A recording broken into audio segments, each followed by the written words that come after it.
Welcome to Brewsers, a podcast about beer, coffee, booze, and bruisers. I'm your host, Rody John, and today we speak to Clutch Jessie V. We talk all about wrestling as a big man, being a Canadian wrestler, and so much more.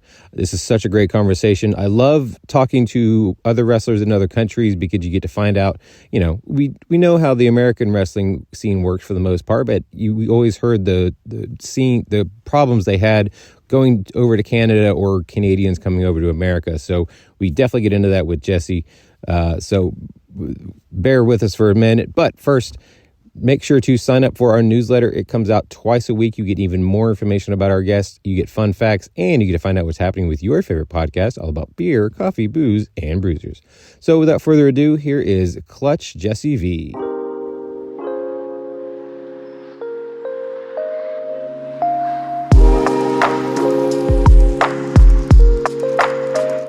I would like to welcome the show, Clutch Jessie V. How are you doing today, sir?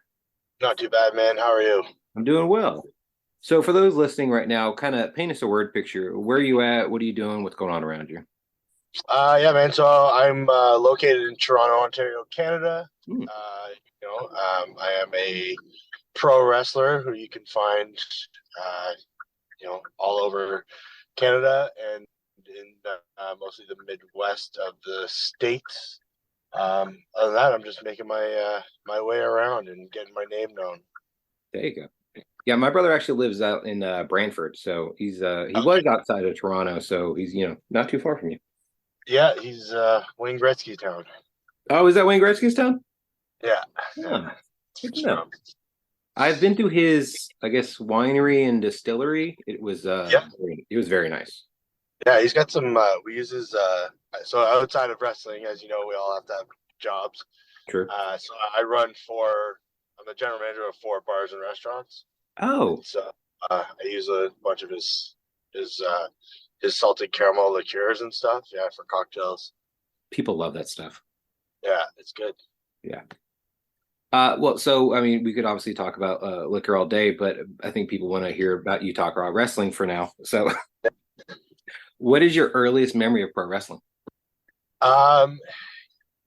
My parents said I always loved wrestling since Rocky 3 because I loved Mr. T. Yeah, I liked Mr. T, and so that's probably one of my. I know everyone's favorite Rocky is number 4, but I like number 3 because I love Clubber Lang. So that's where I was introduced to Hulk Hogan. Apparently, this is the story, right? I don't really remember. And so ever since, I was a big fan of wrestling. To the point where my parents used it as a punishment that I didn't get to watch wrestling. I guess I used to call it Ho as well for Hacksaw Jim Duggan. But like going back, I think my WrestleMania 5 is kind of what I really remember. It was Hogan and Savage. Right. I just remember the main poster is so iconic to me, and just that was kind of the one thing I kind of always stuck with. But as a kid, I was just always wrestling. So my parents did the same to me. Anytime I'd get in trouble, like, you can't watch wrestling for a week. And I was like, no. Yeah. Honestly, it was like, if you look back on it, it was like 2 hours, really. Because it wasn't like now where there's like fucking at least non-stop 12 to 20 hours a week for wrestling. But yeah, back then it was like, no, what do you mean I can't watch wrestling? Yeah, that was the same thing here. I was known for beating up my sisters, so that was usually the cause of it. My brother got really good at locking his legs because I would always try to do like the sharpshooter or other leg submissions, and he would just lock his legs up, and I couldn't do anything. Yeah, not as easy. You have to overpower him. Oh, exactly. Well, I mean, he was my younger brother, so it wasn't terribly hard, but I don't try to do it again nowadays. I'm sure he would definitely not enjoy that. Yeah. Now, you're 6'3" and 271, and you fly around, yet still able to show off your power. Do you feel that you have to be, in modern day wrestling, a good hybrid of having some aerial maneuvers and then also the power side of it? I mean, you don't have to be. For sure, there's guys that are my size and are just throw people around. I think I just it's what I do. It's something that helps me stick out a little bit more. I mean, I'm not a luchador by any means, but I've got some pretty good vertical, and yeah, I just don't mind throwing my body around, and so again, it just helps me kind of stick out a little bit amongst the crowd. There's a lot of wrestlers in this world, so Yeah. the first thing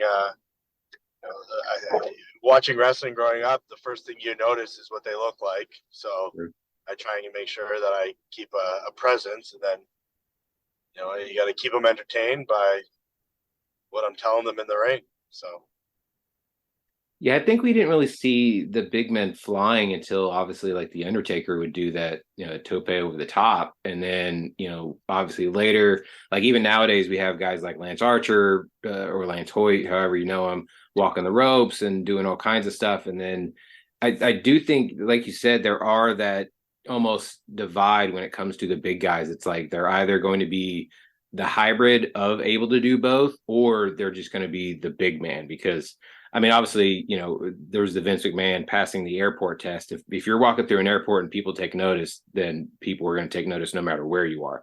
So yeah. you're a big guy over, 6'3" and above, people are going to take notice in general. So, and the physique you have also, like you said, you're obviously going to have that presence for people. So that's the first thing that the hurdle people have to get over. And then once they watch you wrestle, it's like, oh, okay, this guy can kind of do everything. And then also when you do have that hybrid style, I feel like you could have almost a better match with anybody because you're able to do so many things. I mean, look at what Keith Lee's done. He doesn't look like he could do what he does, but once he starts wrestling, people are like, holy shit, what does that guy just do? Yeah, it's when I started wrestling, I didn't start till I was later because I thought I was too small. Because I grew up watching guys like Hulk Hogan and Andre the Giant and things like that. But so growing up, I was always the jumping off couches, and no matter how big I was. And then when I got real big, I just kept doing it. So it just kind of adapted into my style a bit. And there's a time and place, right? Like if I'm wrestling a guy who's half my size, I don't need to be flying around. Sure. Things like that. But when I wrestle the big boys, sometimes it adds to my arsenal.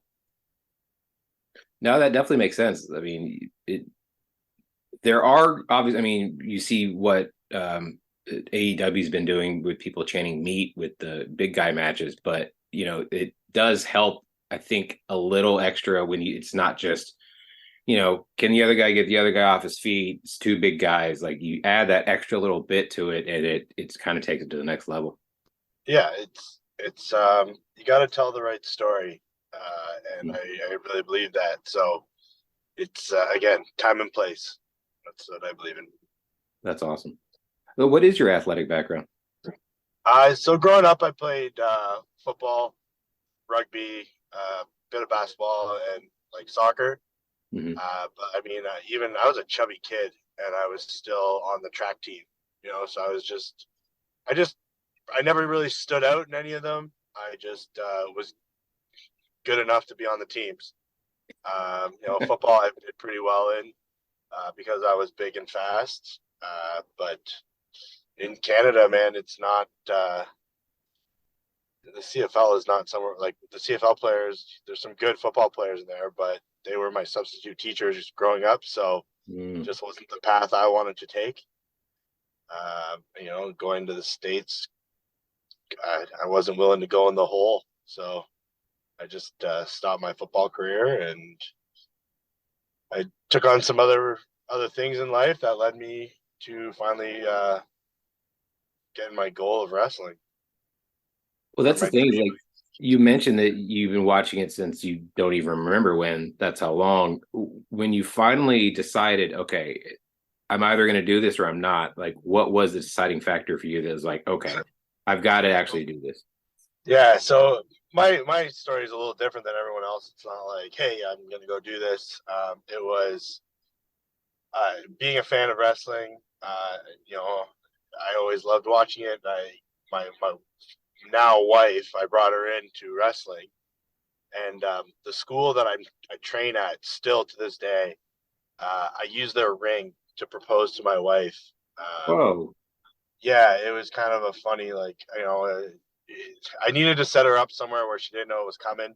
So my buddy would get me wrestling tickets. So she thought she was coming to pick me up wrestling tickets. Uh, anyway, so I proposed and I was like, guys, I got to try this out because I want to know whether I just want to try it out. I've never done it. I don't know if I can do it or not, but I'm going to try it out. And I progressed really fast. And because I was older, a lot of the older vets took to me a little better and a little differently than they would a young kid starting out. Right. So again, I mean, I had a WWE tryout my first year, which I wasn't ready for, but I did that. I've gotten to be, at AEW. I've got an Impact thing coming up. It's I've been able to progress a lot faster just based off of my life skills and things like that ahead of wrestling. So, I mean, do I wish I started when I was a little younger? Yeah, but my body has not taken the abuse of a younger wrestler. Mm-hmm. So I've got some good years on me to come. Now, when those moments did come up, like the WWE tryout and working with AEW, obviously those are life goals, but then you said you weren't ready for the WWE yet. I mean, a year in, most people aren't. What do you think you learned from that tryout initially and then the experience of the rejection afterwards? I mean, it wasn't like they called me and said, "Hey, you didn't make it." There was a couple other underlying things that got brought up, which made me have a lot more hope. You know what I mean? It was, yes, I'm a year in, and I knew that. But I went to this. It was a Canadian tryout. Wrestling isn't just some of the best wrestlers never get signed. Like Right. some of the best in the world, they never get signed. It's just not the right time, not the right place, not the right personality, whatever it is. Um, but I went into that tryout just with hey, I'm gonna do this and I'm gonna see what happens. I had William Regal pull me outside the ring and talk to me about how much he enjoyed my body slam for about 20 minutes, and that's something I'll never forget. I'll Wow. never forget. And that was just off a body slam, and at the tryout, I wasn't the biggest guy there, but I was carrying the biggest guy there during some of the warm ups and drills and things like that. So it's a life experience. So that's how I kind of went in looking for it. I don't go in with expectations. I say I'm going to do my thing, and I've it's just the way I kind of try and look at life too. Is you never know what's coming your way. Some things are out of your control. So literally, all I do is get ready for what comes my way, and hope that it works out in my favor. That's awesome. Yeah. Now, when you worked with But AEW, you were in a tag match against the legendary Dustin Rhodes and the Keith Lee, as we mentioned earlier. What was that experience like? so that was my second time. So the first time Oh, I okay. went there, I worked, Orange Cassidy and Best Friends, which was great. Oh, It was that's cool. fun. It was fun. Yeah. When I got asked to go back the second time, it was in Winnipeg, and I just said to my wife when on my way there, I was like, "Listen, I never expect anything to happen, but if I ever got the chance to work Dustin Rhodes, I would be so happy." And it just happened to be that like all the matches were set, and then he came up to me after and told me I was working Dustin Rhodes in a tag match, and when I took his power slam, you probably see me smiling rather than selling, which probably isn't the best thing to do, but it was pretty remarkable. And like I have a lot of friends at AEW. I worked a lot of guys. Like I've had matches with House of Black, Dark Order. Um, I worked for Ethan Page a lot.